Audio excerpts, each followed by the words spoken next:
Previously on agentpalmer.com, the satire of Franken's Why Not Me is now just our reality.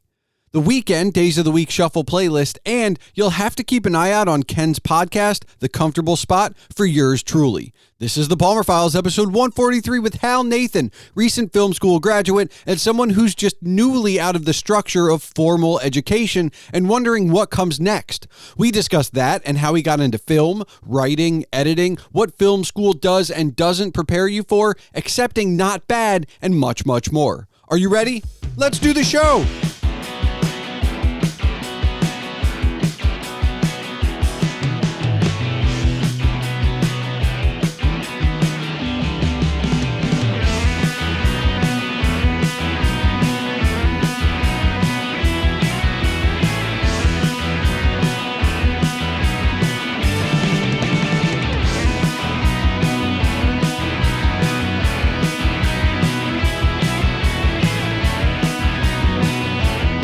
Hello and welcome to the Palmer Files. I'm your host, Jason Sershik, also known as Agent Palmer, and on this 143rd episode is Hal Nathan.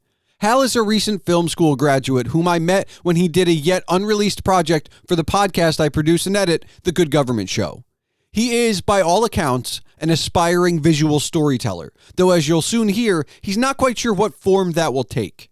During the conversation, we discuss editing and exporting, rhythm and flow, leadership and experience, writing and acting, balance and structure, or lack thereof, and all of that and a whole lot more is coming your way shortly. But first, remember that if you want to discuss this episode as you listen or afterwards, you can find all related ways to contact my guest Hal and myself in the show notes. You can visit Hal's website, halnathan.com, where you can see what he has hit publish on. Don't forget you can see all of my writings and rantings on agentpalmer.com, and of course, email can be sent to thepalmerfiles@gmail.com. So without further ado, quiet on the set!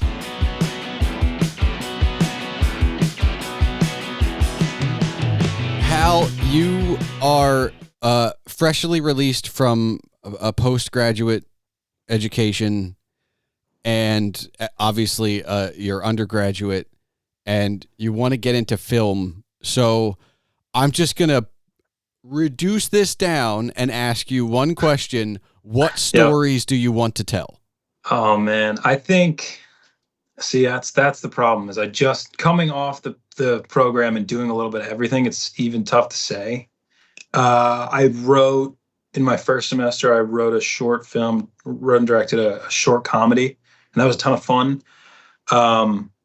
And at moments I loved it. And then at other moments I would go through and I'd edit and I'd sit there and I'd go, wow, this is horrible and not funny. This is the worst thing ever. So, all right. But that's an editing problem though. That's I can go, I mean, if you want to go there, like back in high school when you would write papers. Oh yeah. Was the editing process similar? Like you'd write it down and then you'd go back and edit it and go, oh, this is horrible. Like, is it horrible? So absolutely. That's the same. Absolutely. That's a constant for you. That was the thing. That probably, because at least, I mean, with the essays, your only tool was an eraser, and then you just turn around and write a new sentence. So it was kind of easy, but we were learning all of the editing software and I was getting back into it, and I hadn't done that for a little bit. And I went in college when I was shooting, other things. I was always in the editing room, but I was never the editor. It was just not I thought I was like good at editing flow and sort of learning the timing of things. And I was sharpening that skill, but pushing the buttons was where everything would go down the drain, and I'd make one small move and I wouldn't know how to undo it. The amount of times that I called my friend over when I was in the editing room and just said, hey, do you know how to do this thing? He'd be like, oh my God, yes, I know how to do this thing. Like, it's this easy. And I just showed you 5 minutes ago. So, I'm sitting there crossing my fingers at the export, hoping that I didn't mess anything up at the last second when I was, rendering all my footage or whatever. So I know it's vastly different on a scale to video, but like even for podcasts, like I've done more than 100 of these. Yeah. And when you count the ones I've done for other people, I've done almost thousands. You still always, if you don't get nervous on export, publish is a finished product that you're uploading somewhere, right? Like that's not the problem. But export, Exports, that's the hard part. That's the Yeah. did I do everything right? Is this going to render when I'm done? Is it going to look like it sounded before I hit export? Did I do anything that's going to mess it up so the export doesn't sound like it did or look like it did beforehand? That will never change. I feel like when you don't get nervous and you're like, I think this is done, then you're probably time to move on. I think I'm slowly getting there. Okay. I started exporting on a more recent short film, which was not a comedy. So to answer your question, really don't know totally what I mean, like. But you're dipping your toe, right? Like that's. Yeah, absolutely. I'll say this. I always have advice for podcasters, like don't pigeonhole yourself. Like do create a show that's as open as it can be, because you don't ever want to get bored or your audience will get bored, right? And I think that from a career standpoint, and I had this conversation the other day, because I told a guy that I produce podcasts, and he's like, it's fun, right? I was like, yeah. He's like, do you make a lot of money? I was like, no, nothing that's fun makes you a lot of money. That is 100% the trade-off. Mm-hmm. But by the same token, if you never get bored, if you don't say like only documentaries forever, like, and you get bored of documentaries, well, that's sad for you. But if you don't pigeonhole yourself, like, the trade-off will most of the time be worthwhile, I guess, as long as you can feed yourself. Pretty much. Yeah. I think it was that was what was nice, is there was always something new. Okay. And so I was always on a set with a different vibe and a different story, and everybody's directing style was different, and their writing style. I read a lot of scripts. I helped polish some of them up, which was a lot of fun, and I just got to see what people were doing and where they wanted to go with storytelling. And I think that probably helped open up the possibility to write a drama in the second semester, and to, not focus so much on comedy and stress over that editing process, or stress over the editing process, which is what I was definitely doing. And yeah, it was more, I think the process was more intense, because the story was certainly more, emotional. And I think it was important to handle that with care. But at the same time, it was also easy to communicate with everyone once I sort of took the pressure off, I think, which was what was really, now I think everybody was trying to get out of their shell. Self-pressure, like this is all coming from you. Absolutely. You basically, when you get out of your own way, you're good. Yeah. Yep. Okay. Yep. And it's sometimes hard to tell when you're doing that and when you're not. And then all of a sudden you finish a project and you're like, oh, you know what? That went all right. And other times I finish something and I'm like, oh my God, I'm still thinking about it, and it's, behind me and whatever. And I'd say it's, it's tough too with filmmaking and anything creative. You have an idea, and you got a whole team that's, behind you and backing you and saying, all right, great, we love your idea, let's do this. And you go, okay, cool. So I can't let anybody down, and it's, it's got to be this, it's got to be that. And there are flashes of that, absolutely. But once you get into a rhythm and you really establish what you're doing, and that, you're confident in what you're doing and you believe it, everyone else does. And you could see that transition from the first semester of learning things to the second semester of, everybody really, really, frankly, faking it until they make it, and pretending like they're, a big budget Hollywood production. And that's kind of what we needed. It's definitely what I needed. Did you have so I know that, many, many decades ago, I would run around with a camcorder with friends. Now, and we made some short films. Some I hope never see the light of day, but that's a whole different story, right? And I'm sure somebody's got the tape. I don't know what kind of tape it is. I know it wasn't VHS, so it's some kind of mini tape. I don't know that it'll ever get transferred to digital, so maybe I'm safe, maybe I'm not. But when you're hanging out with friends and somebody wants to take the lead, give direction, whatever. That's easy. That's friends. I've been we've been hanging out for years. We've been, whatever. When you get on a set, even with fellow students, it's slightly different. It's not just, oh, this is my friend Bill and my friend Bob, and we've been hanging out for 20 years or 10 years or whatever. Mm-hmm. Was that, like, what was the adjustment for, like, stepping into leadership role of people that aren't just hanging out? Like, everybody wants to be there, and now you got to put on that director's hat, but that also means, like, you're in charge. Yeah. Yeah. It's definitely strange. I think the best part about, and I was studying in Prague at a small school called Prague Film School, and it was fantastic. And the best part about that experience, besides obviously that it was filmmaking, was the community. Okay. The community was small and tight knit, and everyone was there with the same mindset of, we come from these backgrounds in film, and we all want to get better, and we all want to make something and see if we can do this and see if we like this.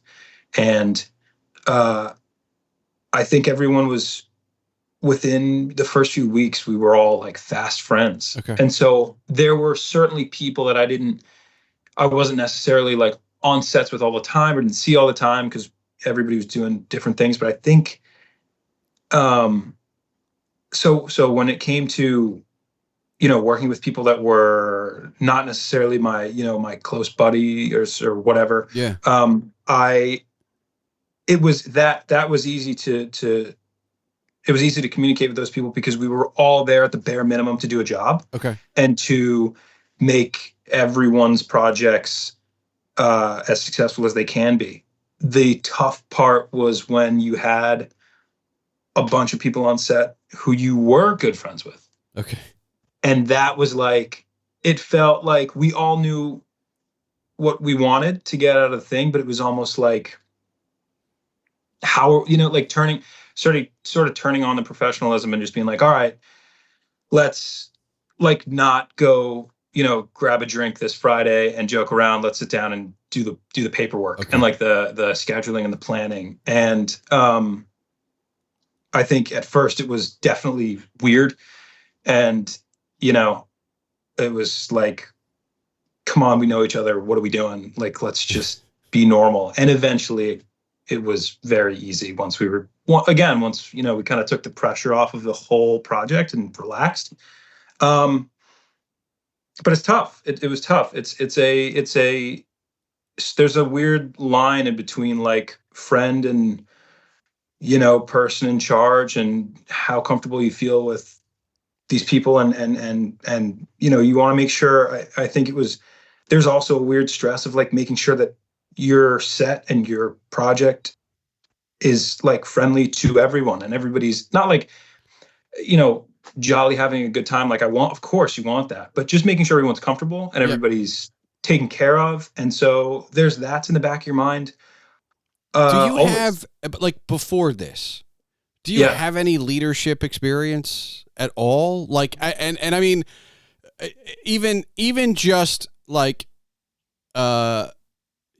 captain of a sports team, like just some kind of leadership, because what you're talking about is a completely different level than anything else. And even as far as like what we experience in like scholastic clubs, where there's always an advisor over your shoulder, even if you're president of the club, like this is not that. So like, did you have anything? I can't say I had anything that there wasn't an advisor over your shoulder. I played Division III lacrosse in college. Okay. And I was not a captain, but when you're an upperclassman or a senior, you're are expected to lead, and to at least lead by example, and make sure that your team is on the right track and are doing the right things and are getting better every day. And so I wasn't a captain. I was just another player. But, even then it was, you had a coach. You had a coach, you had an assistant coach, you had a defensive coordinator, you have an offensive coordinator, and they're the ones who are setting up the drills and teaching this or that. So probably this was one of the first times that I think I was in a community that was just let loose, where someone just said, a bunch of professors said, we're here to teach you, but we're not on your set, like you're coming in with story ideas and scripts and all this stuff. And that's great. And we can help you. But you get assigned a certain week to shoot your film and we're not there. Like you just go do it and figure it out. And we can only, they can teach us what a good set environment looks like and how to, what these jobs are and all that stuff. But at some point it's just, you got to do it.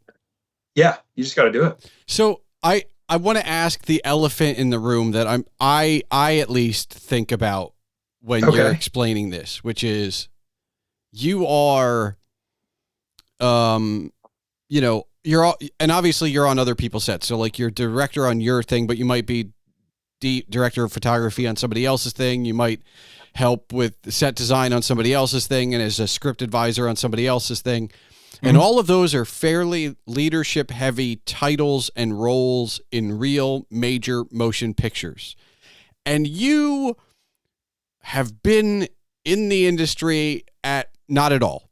You're just out of college. Do they talk to you about like, hey, this is how you learn this stuff, but when you get out of here, you're now going to be just one of many production assistants for a very long time, unless you decide to go at your own? Like, what do they prepare you for? What I can only assume is the long game if you don't want to just completely go independent? I think yes and no. I think I'll start with getting an opportunity to be on any set, and doesn't matter if it's student or not, is so important. Okay. And just learning like the industry and film language is huge. And so I think what like a graduate program in film or any of these creative, well, I'll just speak to film, but what a graduate program does is at least prepare you to explore your own ideas and write scripts and assemble teams and take you through the very basic process of, if you want to get something off the ground, this is how you do it. Okay. And then second, I think, being a runner on somebody's set and getting coffee, as well as being the cinematographer or the, AC or even actor, if you're asked. I think that's all super, super informative. And it doesn't really matter what you do as long as you're doing something, because I think you're learning, which I know is such a educational answer. Well, but it's a little cliche, but true. It is very, but it's still very much a, like, it's such a, I don't want to use, because it's such a derogatory term now, even coming off an election year.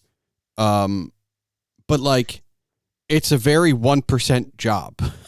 Like, and so, and it might be less than a 1% job. Like, even if you decide to do it, I guess if you decide to do it on your own, like as a side hustle or a hobby, like that's a different thing. But if you want to make money at this thing, it's gotta be less than 1%. Even if you want to be like an assistant director of photography, or like, like that, or an assistant second unit assistant, like it's just it's so tiny. Like it feels like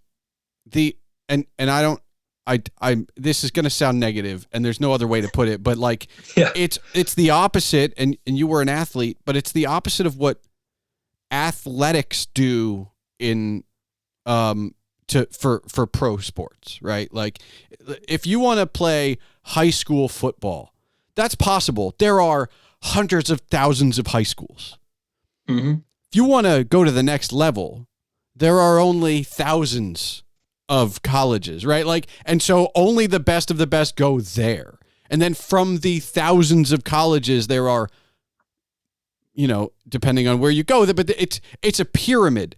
It is not a pyramid to working in film or being an actor. Like it's almost like a reverse funnel where it's like anybody can do it. There's no kind of like from high school, we don't take we only take the best to get to college. Like that's a decision you make.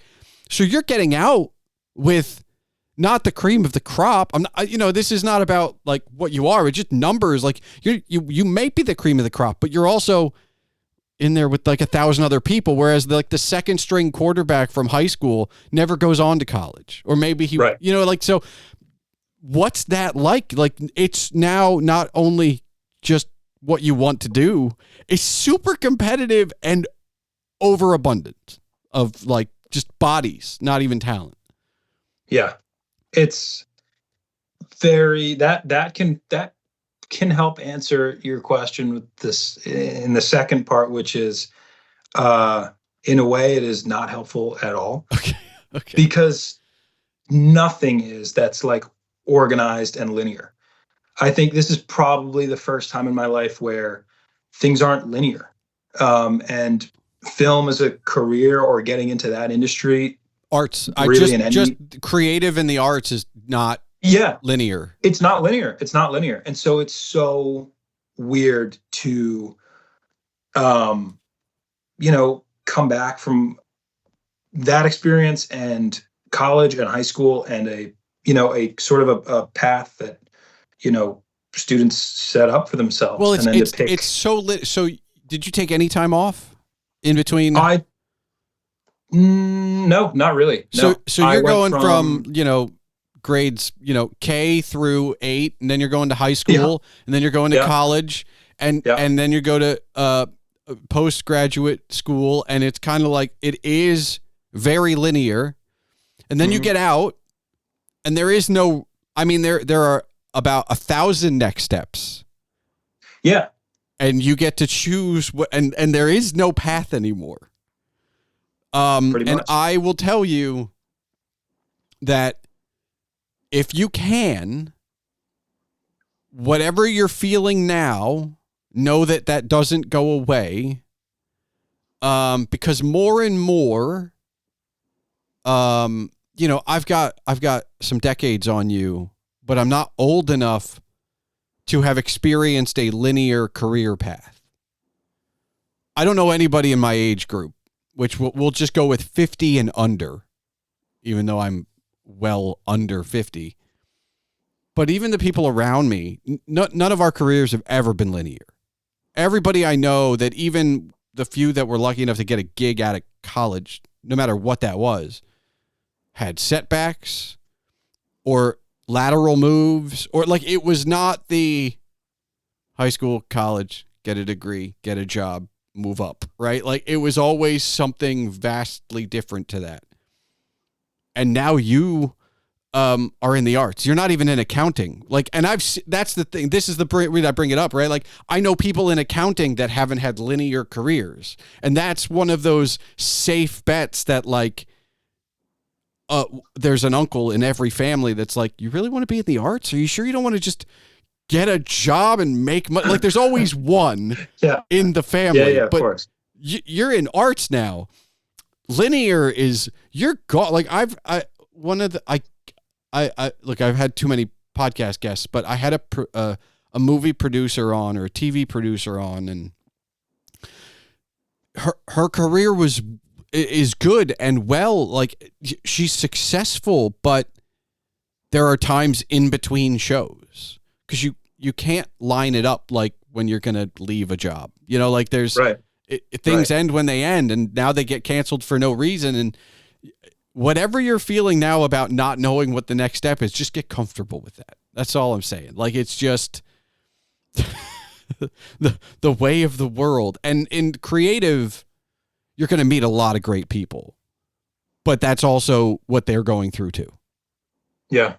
Yeah. It's funny. I had a professor in college who said, was talking about, we had him for a theory class. So it was no filmmaking, people in there were either, going to do what I was trying to do, which is, write and direct and all that stuff. And then we had people in there who were taking it as a credit because they needed an arts or philosophy or something credit, and they were going to go off to med school and continue on what seems to be the most linear of the careers, which not for me. But he told us, he said, I don't remember what we were talking about, but he sort of stopped the class, broke down. He was like, look, after this, all kinds of things are going to happen. You don't know what you're going to be doing. You have no idea. There's no structure anymore. That's it. And he said, I became a teacher because I stopped. He finished college and his master's. And he was like, I can't do it without the structure. So now I'm here with you guys. I come into class the same time as you. And I was like, never. Like, it's so obvious yet makes sense. Like, yeah. And he was like, I couldn't get away from it. I needed it. Okay. And I guess, how are you now? I mean, you haven't been out for as long as I have, but like, you've been out now. Like, what's no structure like for you? Brand new. Okay. Brand new. So you're still feeling out. You don't know if you're going to fall in line with your teacher and want it back or not. I think, look, anything could change. Right now, am more in line with what you were saying, which is just grapple with, you never know what's going to show up on your front door. Okay. And you never know what's going to change. You never know what kind of, you never know who you're going to meet, what kind of job you'll be working, or this or that. So, I'm headed in that direction. I think I'm okay with, or I'm beginning to learn how to be okay with, just go out and do something, say yes to everything, get on a set, talk to this person. And that's, kind of new. I didn't even take a break I was the college chunk where we had COVID. COVID was our freshman year. Okay. And so that's the closest thing I guess I've had to a break, or like a pause. A pause. Yeah. And even then our school did a weird thing. They do this semester program, but they wanted to go trimester for a year because they said, well, if we are trimesters, we can have a summer semester, a fall and a spring. We can put everybody, you get 2 of the 3, everybody can have a single dorm. So we'll be safe and everyone can be on campus. And I remember we were all sitting there like, oh my God, like, I want to be fall and spring. Do we get to choose? They were like, nope. And so I was a sophomore at that point, and they gave the sophomore class fall and summer. Okay. And I was like, there's no chance I'm going to school in the summer and taking this weird spring, whatever, off. Absolutely not. I did the fall, and then I signed up for classes online and took them that spring. And so I just kept going. And that was just what I knew. That's what I had done for years. What do? You take classes in the spring. The newest thing that, besides the pandemic for me, was I didn't play a sport in the spring. That was the biggest shock, I guess. You mentioned you played lacrosse. Yep. I want to go back to high school because it's a little less competitive. Did you play anything else? I did. I ran track. I ran track in the winter, and then played lacrosse in the spring. Track was a lot of fun, but it ended up being mostly a good reason to get in shape. For lacrosse. I ran cross country in the fall, and so you run track in the spring because it's almost like what you do. There's no if, ands, or but I only ask because I remember, and I don't know if and this is a lot of hindsight talking, but I remember thinking back on it that the end of a sports season in high school is almost like having no structure. Because you go from whatever your morning routine in high school goes till whenever you get on the bus, which is basically just wake up, get ready, get on bus, right? Like that, or get to school, however you do. And then you're in school. And if you're one of us, you then go to a thing. So from you go to school till 3, and from 3 to 5, or if it's a game night, 3 to 7 or 8 or 9, you're spoken for. And the idea that in between seasons, which for you and me in high school would have been just winter, winter was, I didn't know what to do with myself between 3 and 5. It was the first, in hindsight, it was the first time where it was like, oh wait, there's no structure now. I'm never home at 3:30. What am I supposed to do now? Mm-hmm. And filling that time, like, is that where some of the artistic of like, I'm going to get into movies starts? Does it start back then? I think it's funny. In high school, I had no idea what I wanted to do. Okay. So I was always doing creative things. Like my creative outlet in high school was mostly like art class. And I was always in an art class or always doing some kind of project. So visual mediums? Visual mediums came in. I mean, I took I think it was my junior year of high school. I did a film camp for 1 week. Okay. Because I had just sort of gotten interested in it and didn't know what to do. And I said, all right, well, I'm going to try this out and see if I even like it or if this is something that clicks or works. And I did a camp for a week, and we wrote little, I think they were like maybe a minute or 2 minute like scenes.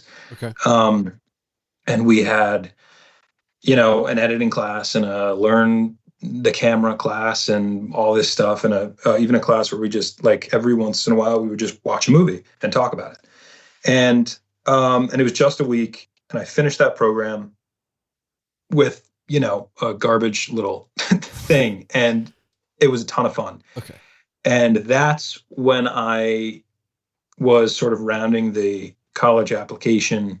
I was headed, towards that, which was senior year of high school. And so I said, all right, I at least want to make sure that all the schools I'm applying to have some sort of film program where I can explore this. Okay. And I don't necessarily want to go to a film school because I don't know if I'm going to like it, and I don't want to get stuck and blah, blah, blah. And, small liberal arts college sounds good because I'll just try everything.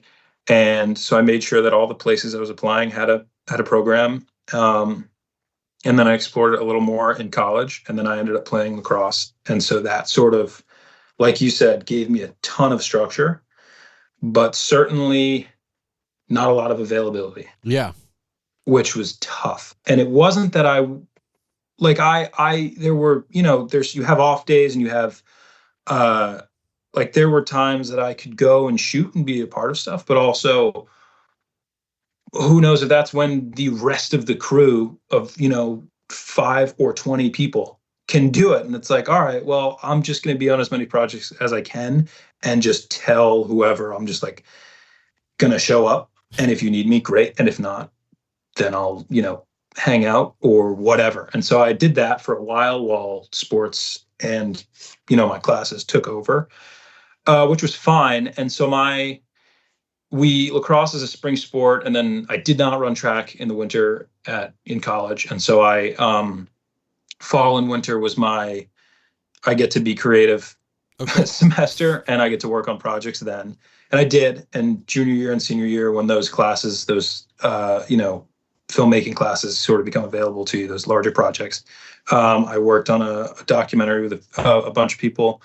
That was a ton of fun. Don't know if it's any good, probably not, but it was it's a learning experience. Yeah. So but I asterisk that learning experience statement with the following sentiment.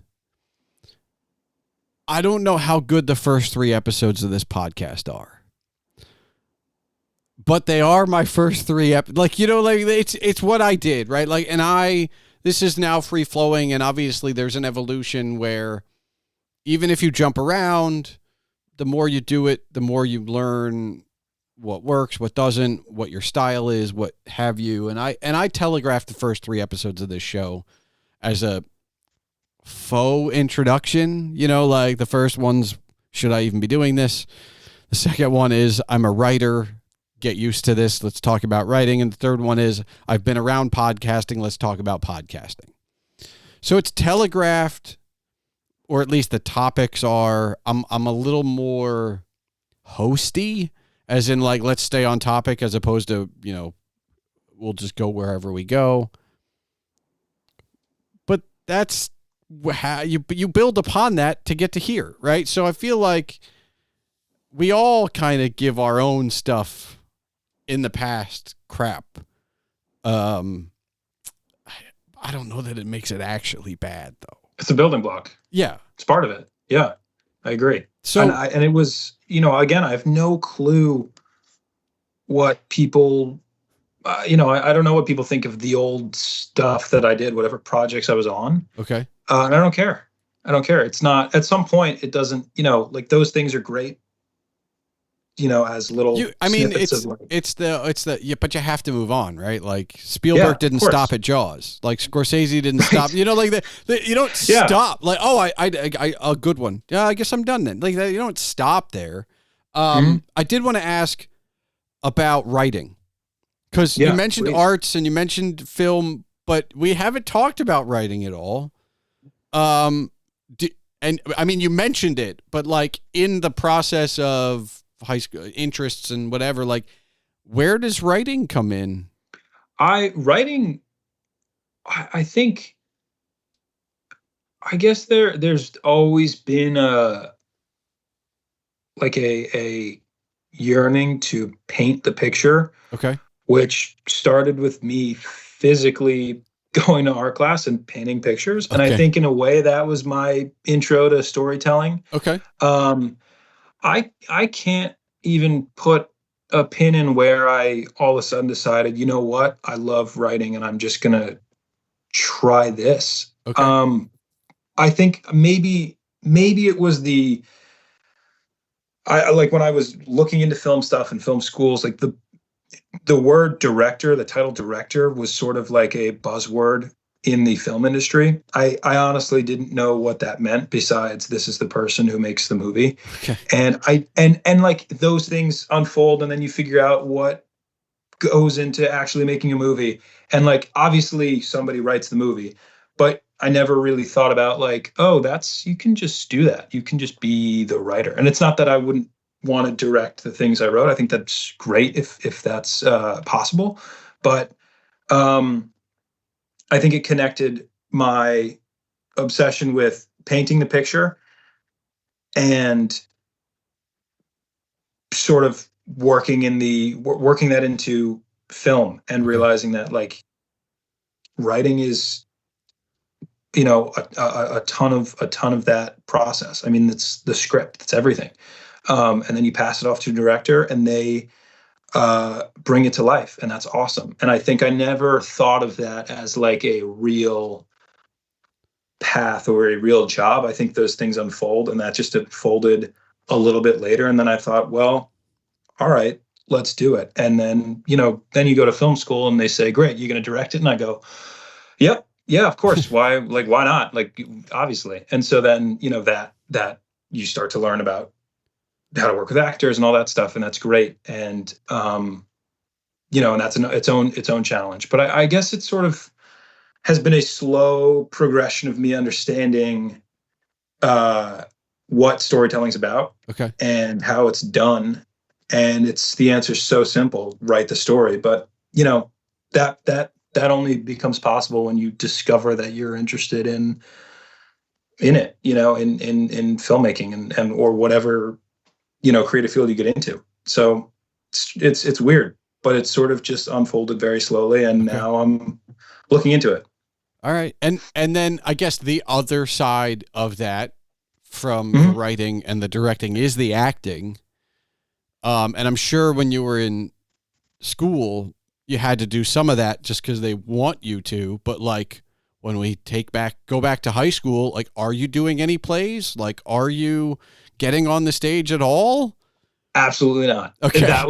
And that's the weirdest part is I was, oh my God, terrified. Still terrified of the stage is a crazy. I mean, you don't get. Oh no, it's intimidating. Like, I don't care who you are or what you're doing. The stage is intimidating, but it's the question, the person in my seat, but you're going to get asked the question because it's where we all start. And I played in bands in front of people, and I know that doesn't make the stage any less.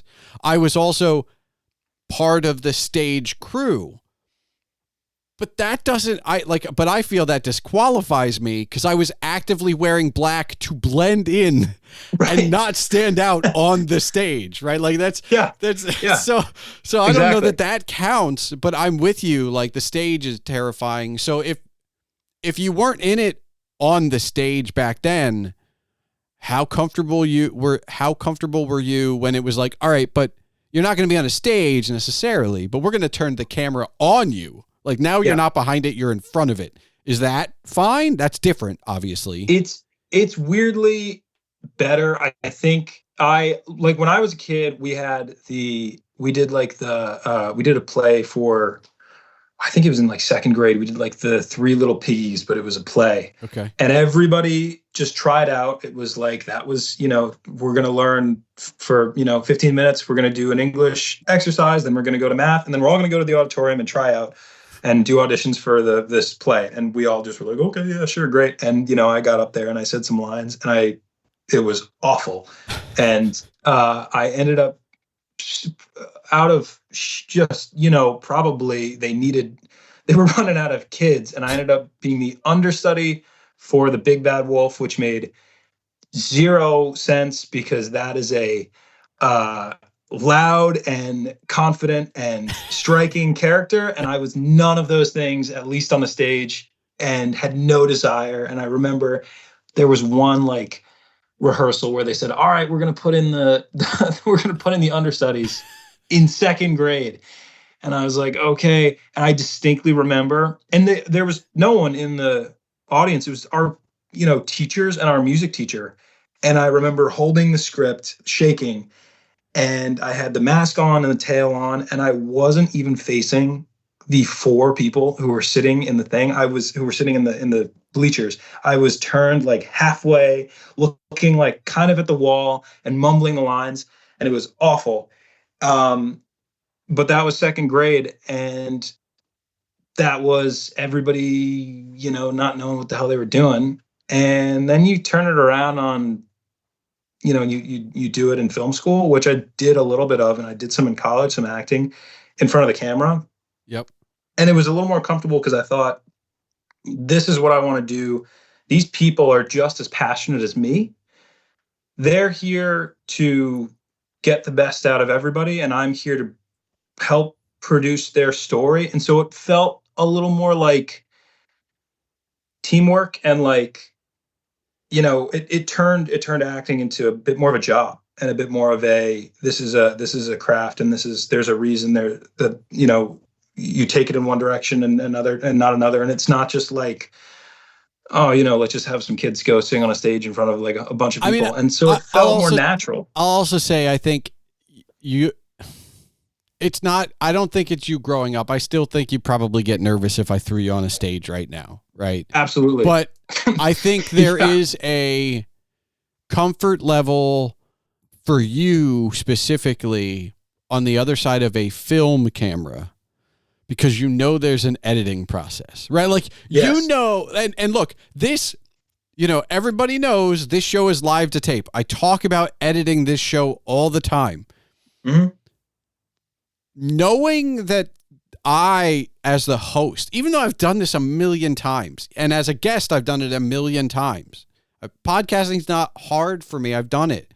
But just knowing it's not live, knowing it's live to tape, and that there is a buffer that hopefully somebody with my best interest in mind is going to take out that flub or clean that up or whatever. Just knowing that makes this exponentially better than, say, radio, where there's no buffer, right? And it's that simple. Like, people have said, like, you should try radio. I was like, well, I've been on radio.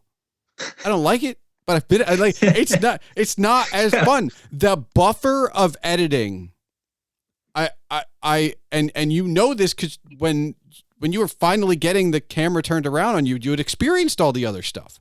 So you were like, oh yeah, no, like, they want a certain thing, and if I mess up, that's going away.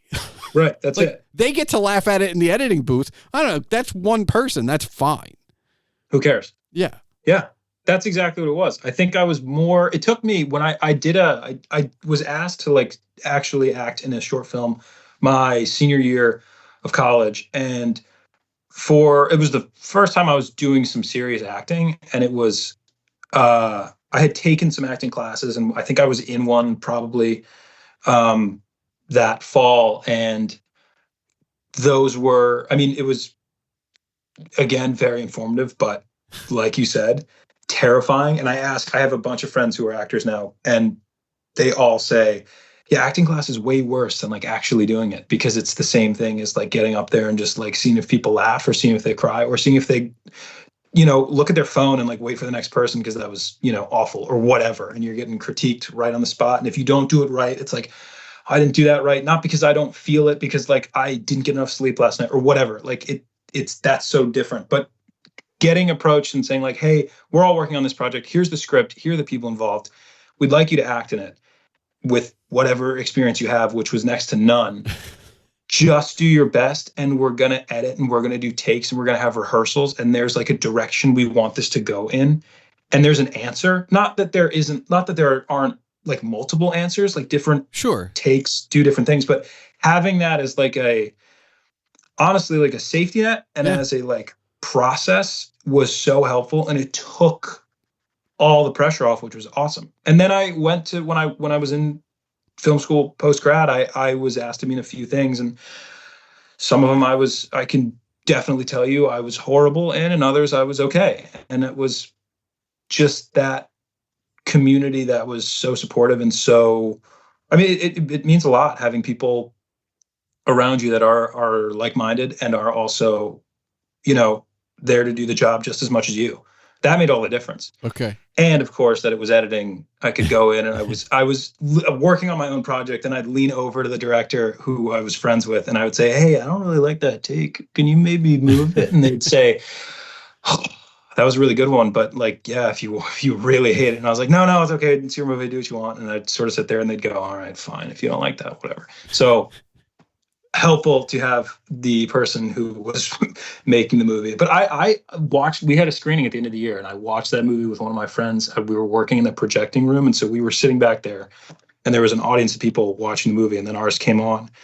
And I was in it, and I was like, how do you think that went? And he was like, that was good. I was like, really? He was like, yeah, it's fine. You did good. You don't worry about it. I was like, okay, cool. Yeah. I mean, there is something to be said for accepting not bad. And you know what I mean? Like and I'm not saying like, because, you are by nature of being an artist going to have to leave some level of perfection behind in order to finish anything.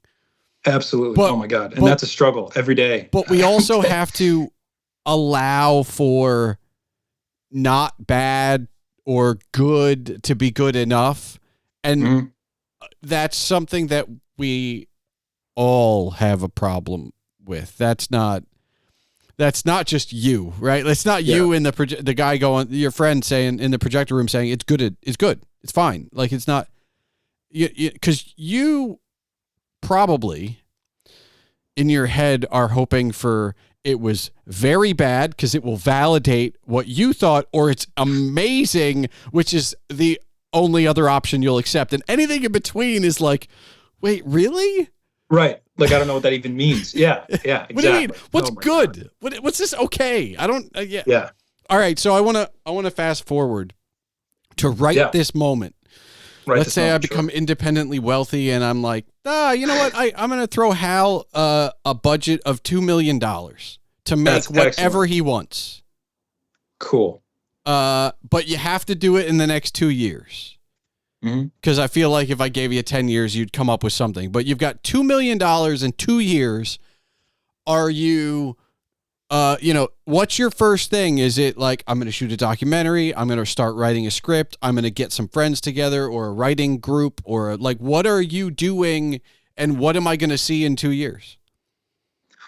I think if I could take the 2 million and make anything, I'd be very, very tempted to. I'm a writer, so I'm writing always. I'd be very tempted to see if I could make another short film that was a little longer. Okay. Now that's one, because I have an idea that I'm working on, so that's an easy answer. And two, I've been working in short film, so like that's also makes that easy. But if I could really do anything, I have ideas for TV that I'd love to start pursuing, but that also means you're getting in a room with networks and figuring out if people even like the idea.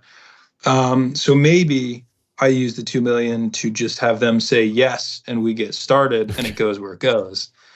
But yeah, I think writing for TV and starting a series would be awesome. That would be. What's the, and I only asked this because it wasn't available to me. Yeah. But it's available to you. What's stopping you from taking the 2 million and saying, I'm going to do a 6 or a 10 episode series on YouTube? Like, what's stopping, you know what I mean? Like, I'm just saying, like, you immediately went to network, like, like, what's stopping you from just independently releasing? I mean, definitely. I think with the short film that I'm working on, that falls in line a little more with like that. I'll just do it myself. Okay. So maybe that's a better, like I would, if I could, I'd assemble a team and get in touch with, the producers I know, whoever it is, to drum up some interest and just do it and just say, great, I'm going to direct and write this, and I'm looking for these people, and I'm going to talk to a casting agent and see if, or somebody in casting, and see if we can get some auditions for these characters. And like, I would just go and just do it. And I think that hopefully answers your question. I think with stuff like that like sort of one and done, like a feature, I mean, that'd also be great. Those you can just do. So if I had the money, like you said, I'd probably just get started on that. Okay. The YouTube short thing, if I had an idea that I thought was perfect for that sort of style, like the little YouTube series, absolutely. Why not? Okay. Nothing. It all depends on if what I'm writing, I think, is going to be, if I think it's valuable, or if I have a story that fits the, that sort of style, I guess. Okay. All right. And then I mean, I guess the only other question is, you said you fell in love with writing over the last little bit. Like, we talked a lot about film, but there's a lot of things you can do with writing. Like, could you write a book? Like, is a novel like a collection of short stories? Like, is this within the realm of possibility for Hal as well? It is something I thought about, because it's the natural, like, just write, like, that's you and your computer, like, just do it. Yeah. Think of something, write it. And I did experiment with like creative writing classes in college too. And it was mostly me seeing if that, my mind was so, and still is so involved with like film and television. So it was mostly me developing ideas for film and TV. Yeah, and seeing if I could take those ideas and make them, turn them into screenplays, which we were not working with. We were working with, everything from we were all like, one of our assignments was like create like a Reddit post or something that like, that's supposed to be a crazy observation of, something you saw on the street. Okay. And so we're doing everything from that to talking about and starting to write like what it's like to write a chapter of a book or whatever. Okay. So there was everything in there, and it was great.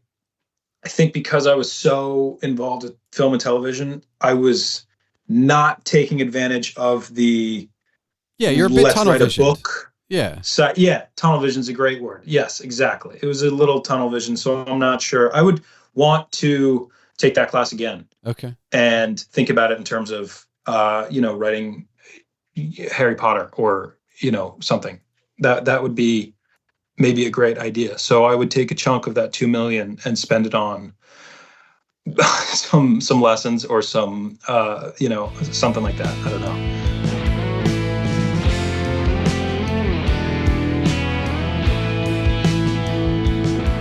Given how spread open the entertainment industry is about process now, the information, the behind the scenes, the hard work, quite literally how the sausage gets made, it is encouraging that someone like Hal still wants to get into the industry. When it comes to creative fields and the entertainment industry, there are many safer ways to pay the bills. But that doesn't matter to those who really have the passion, and Hal has been bitten by the passion bug. And to that end, what he's experiencing now in graduating into this new post-structure normal is a non-linear world that is the new normal for everyone. How he and the rest of us handle that is up to us, but know that none of us are alone. We all experience this new non-linear life, whether it be creative, career, or some combination of both. So take this to heart. You are not alone. And while I don't have all the answers, or even any of them, I'd be willing to talk it through with you. Thanks for listening to the Palmer Files episode 143. And now for the official business.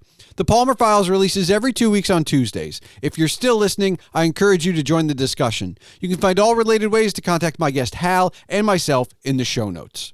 You can visit Hal's website, halnathan.com, where you can see what he has been up to. The music for this episode was provided by Henno Heitur. Email can be sent to this show at thepalmerfiles@gmail.com. And remember, your home for all things Agent Palmer is agentpalmer.com.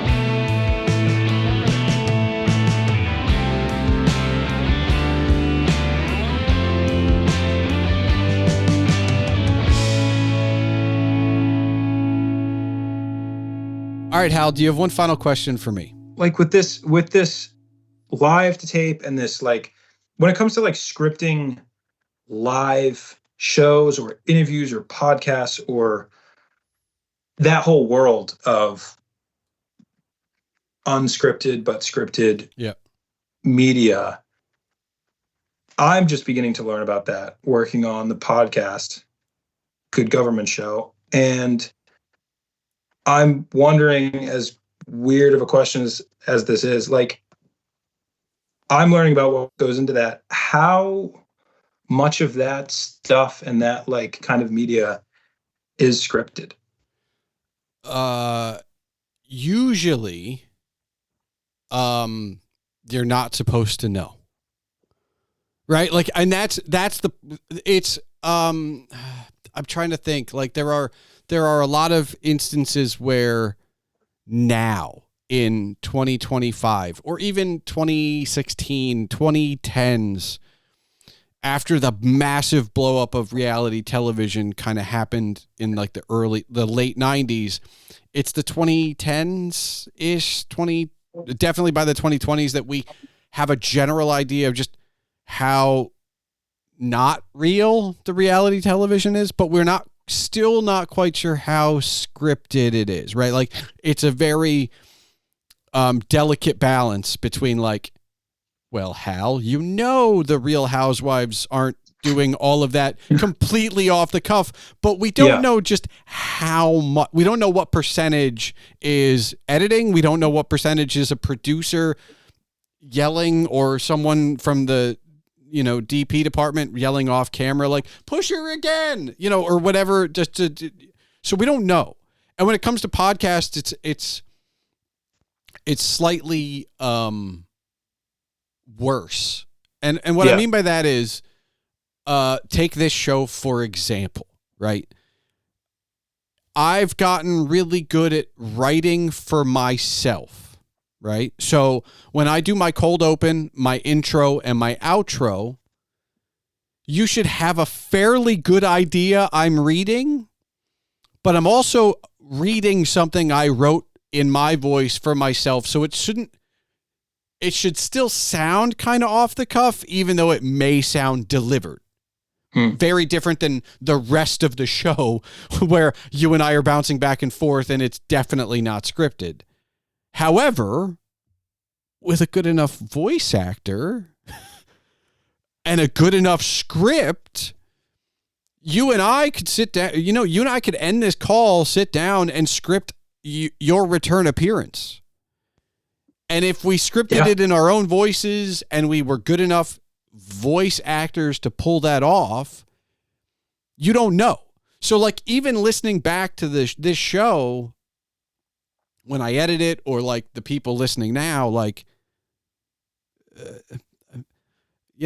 how did I do for my cold open, which is formulaic. And I only need like an outline at this point and I can say it by word. And my intro is, again, it's formulaic and it's supposed to be, but it's also not supposed to sound like I'm reading it, which I think I accomplished, but I don't think it sounds like it's completely off the top of my head. And so that's a balance just for this show. And I can come clean with that. Versus like there are other shows out there where you just don't know. And the other thing is, I'll go one step further. You're talking about scripting, and that's one part of it. The other part of it is, did I tell you what we were going to talk about tonight? Right. Not at all. So, but, and you could admit that now, and I usually never tell people. Maybe I'll discuss the first question, but from there it goes. But I've been a guest on many other podcasts where they will give me the 10 questions. Now, there will always be follow-ups and in-betweens that aren't, but like just knowing the 10 questions, and I don't know if this makes me a good guest or a bad guest. I never look at them because I don't want to know. Like my favorite movie today is not going to be my favorite movie tomorrow. It's going to depend on my mood, what I've seen recently, like that's just the way it is. My answer to how do I write better? Or how do I become a better podcaster or editor or, this, that, and the other, those things all change based on experience, because you learn, because you do, because you whatever. So again, how much of that is scripted, right? Because it's, so like, it's not off the cuff. I don't know if I'd consider that scripted, but all right, Hal, I'm going to invite you back on the Palmer Files, but here's the 10 questions we're going to discuss. Look at them beforehand and come up with your answers and get prepared.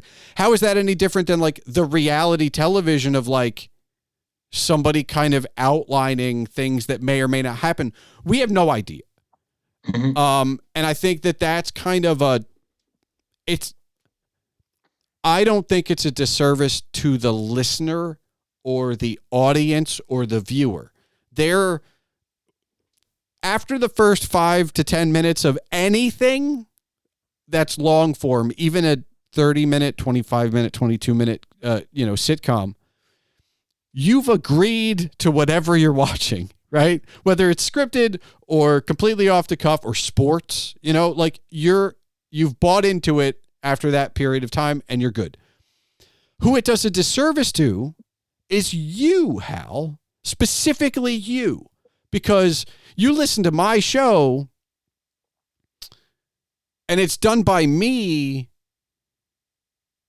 but I don't know if I do a good enough job explaining that I produce, write, and edit this show, right? And I don't know that when we go out and listen to other podcasts or we watch TV or even what streaming services have done for video, like especially on series, nobody sits through the credits. And while you are aware that there is at least a producer and potentially a writer or a script editor or whatever for something, you have no idea who's behind it. You have no idea how big the team is that's behind it. And I think that's probably worse than is it scripted or not. Because now, just letting you know that there's a team behind the Palmer Files, there isn't. It's just me. But letting you know that I wear the hat of producer, editor, sound engineer, and writer lets you know that those are 4 jobs you could have in podcasting. But if you just listen to Rogan or Marin or any show you want, even if you listen to the credits, not a lot of them are that. And they're not job specific. And so I think in general, media across the whole, and I think YouTube, because of its prevalence, is as bad as anyone else. I know YouTube channels that are done by teams that don't have credits. Like, the disservice, not to change your question, but the disservice is not only do you not know what's real and what's scripted and what's not, you don't know genuinely how it's being created. Like, I don't have a big vinyl collection. I have some vinyl because I saved it when family members were getting rid of it. I had a massive CD collection in the 90s. And when I went from CD jewel cases to CD binders, I kept all the liner notes. And I only bring this up because albums and their predecessors and what came after them in cassettes and CDs had liner notes.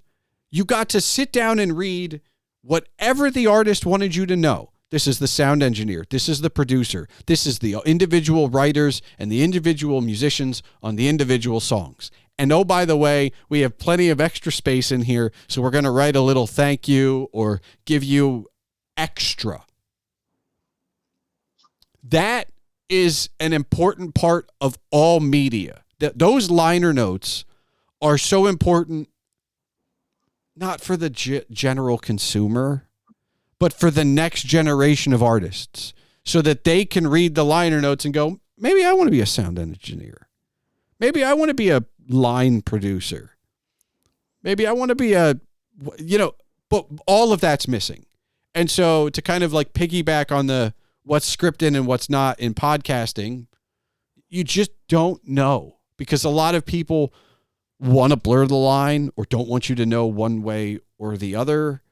And so it's kind of sad, but I think the sadder part is I can't turn around to the people behind me and go like, these are the jobs you can have. I don't do it on my show because it feels self-serving, but I give credit to Henno Heitur because he does my music. So he gets a credit. And by the way, it took me like 40 episodes to give him a credit. Like it's just an afterthought. It's not something that we think about immediately, but now when I get in new projects, it's all I think about, because I want to make sure that whoever's next can know me, like, and know I exist, as opposed to like, that's an entity, like that's a podcast, that's a video that just came out of the internet. Like, no, it came out of people. Right. And I think that's the other piece that's missing. Like, you went to film school, you've been behind the scenes now, but like, and you're working in podcasting, and you're probably going to end up working in a lot of other mediums in the next few years as your career goes wherever it goes. But how many of these positions that you've done in film school or that you're doing now in podcasting or what will probably be some kind of small whatever, how many of those jobs, hats that you wore, did you even know existed before film school, right? Like, while you were consuming content that inspired you to want to tell stories, you only knew maybe like actor, director, writer, maybe? I think maybe director and actor was my introduction. Okay. I mean, That was it. And cameraman. It's, we almost, I think that's where we failed that next generation, where unless you're going to truly be like a film geek, you don't know. And I feel like that cuts off a lot of things. So we have to, that's, I think, where we have to do better. And we also need to say what's scripted and what's not. I don't think we should be ashamed by what's scripted and what's not. And I think right now you can flip a coin and it could be either or. I'm ashamed that this is scripted, or I'm ashamed that this is not. And we just need to be okay with it so that we can share what is and what isn't and who does it. Yeah. But we're not. We're kind of failing across the board. All media right now for that.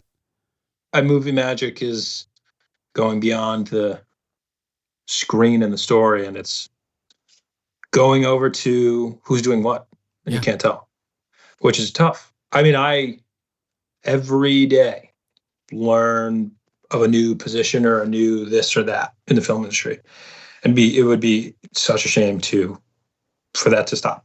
Yeah. And for anybody else who wants to do what I'm trying to do or get into this, get into anything creative, it would be a shame to not know where to go. It's already hard. It's already tough. I mean, you were saying it before. Yeah, it's hard enough, but just know there's probably a job out there for you. You will not retire on it most likely, but you will probably be able to pay your bills and you will have a blast. Yeah. Ladies and gentlemen, the arts in the 2020s. That's about right. Yeah. Oh man.